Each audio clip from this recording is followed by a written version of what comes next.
এই ভাইয়েরা বাংলাদেশ থেকে ভারতে প্রবেশ করতেছে। এই যে দেখুন, ব্যাগ নিয়ে চলে যাচ্ছে। আর ও পাশ থেকে ভারত থেকে বাংলাদেশে প্রবেশ করতেছে কিছু ভাই। আসসালামু আলাইকুম, সবাইকে স্বাগত জানাই নতুন আরও একটা ভিডিওতে। কথা বলতেছি বাংলাদেশের দিনাজপুর জেলার হিলি স্থল বন্দর থেকে।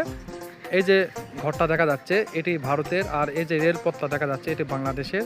আমি বর্তমান 0 পয়েন্টে দাঁড়িয়ে আছি। আর এ পাশে দেখুন ওই যে সাদা ইটের দেওয়ালটা দেখা যাচ্ছে, এটি কিন্তু ভারতের। সামনেই হেলি এলওয়ে স্টেশন। আর আমরা 0 পয়েন্টে দাঁড়িয়ে ভিডিও করতেছি। এই পথ দিয়ে প্রতিদিন শত শত মানুষ দুদেশে পারাপার হয়। ইনশাল্লাহ কোনো একদিন আমিও এই পথ দিয়ে ভারতে প্রবেশ করব, ভারতের বিভিন্ন জায়গায় ঘুরতে যাব। ইনশাল্লাহ দোয়া করবেন। আমার সাথে আছে মল্লিক ভাই। আজকে আমরা এই সুন্দর জায়গাটা ঘুরে দেখতেছি। এ পাশে দেখুন অনেক লোকজন এখানে এসেছে, অনেকেই অপেক্ষা করতেছে আত্মীয় স্বজনের জন্যে। হয়তো কেউ ওই পাশ থেকে এ পাশে আসবে বা এ পাশ থেকে ওই পাশে যাবে। এই যে দেখুন, এ হচ্ছে বর্তমান অবস্থা। তো সবাই ভালো থাকুন, দেখা হচ্ছে পরের ভিডিওতে। আপনাদের মধ্যে কারা কারা এই জায়গাটা ঘুরে দেখেছেন অবশ্যই কমেন্ট করে জানাবেন।